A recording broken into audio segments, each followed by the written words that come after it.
देश की सुरक्षा ये बहुत महत्वपूर्ण विषय है और जिस तरीके से खबरें आ रही हैं कि forum of democratic leaders in Asia Pacific, इसका संबंध जिस तरीके से जॉर्ज सोरोस के साथ सामने आता है वह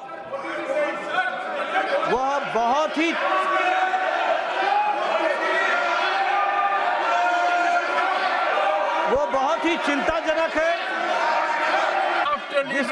जिसकी को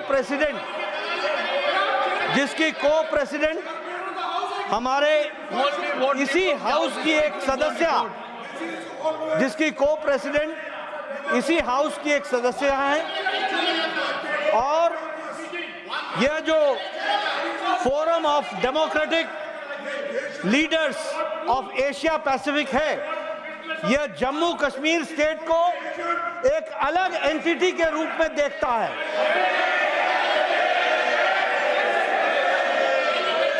और चिंता की बात यह भी है कि इस संगठन का FDL-AP का फाउंडेशन जो है वो जहां कश्मीर को सेपरेट एंटिटी के रूप में देखता है, वहीं उसका financing support system Rajiv Gandhi foundation से भी जुड़ता है।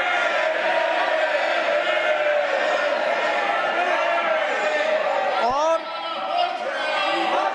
इसलिए बहुत ही चिंताजनक विषय है। ये भारत की छवि को धूमिल करता है, हमारी सिक्योरिटी सिस्टम को पर प्रश्न खड़ा करता है, और जिस तरीके से कांग्रेस देश के हितों के साथ खिलवाड़ कर रही है, उस पर देश चिंतित है। और इसलिए हमारे लोग चाहते हैं कि इस पर चर्चा हो। एक बात और ध्यान में आती है कि कांग्रेस के वरिष्ठतम नेता विदेश में जाते हैं और वहां भी वो वही भाषा बोलते हैं जिसको जॉर्ज सोरोस प्रोपोगेट करता है। इतना ही नहीं, जो कुछ पब्लिकेशंस जॉर्ज सोरोस के फंडिंग प्रोसेस से जो फोरम्स और जो फाउंडेशन प्रोपोगेट करते हैं, उसको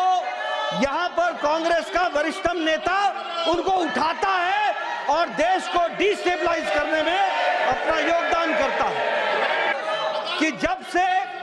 मोदी जी के नेतृत्व में, under the dynamic leadership of prime minister Modi, India has taken a long leap, and now India, which was 11th economic power in the world, has now become the 5th economic power in the world. 5वीं आर्थिक शक्ति बन गया है और अब तीसरी आर्थिक शक्ति के लिए आगे बढ़ चला है। इसके साथ साथ जो हम विकसित भारत संकल्प को हम आगे बढ़ा रहे हैं, उससे जॉर्ज सोरोस और उनके फाउंडेशन को चिंता हुई है, और उनके माध्यम से, ये बहुत से संगठनों के माध्यम से वो भारत में डिस्टेबिलिटी लाना चाहते हैं, भारत में इंस्टेबिलिटी लाना चाहते हैं, अस्थिरता लाना चाहते हैं, और उस अस्थिरता के कांग्रेस टूल बन रही है।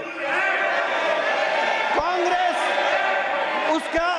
शस्त्र बन रही है, और इसलिए इस पर चर्चा होनी चाहिए और गहन चर्चा होनी चाहिए। वो सरासर झूठ है और वो खुद गद्दारी करते हैं और ब्रिटिशों के साथ उनके एजेंट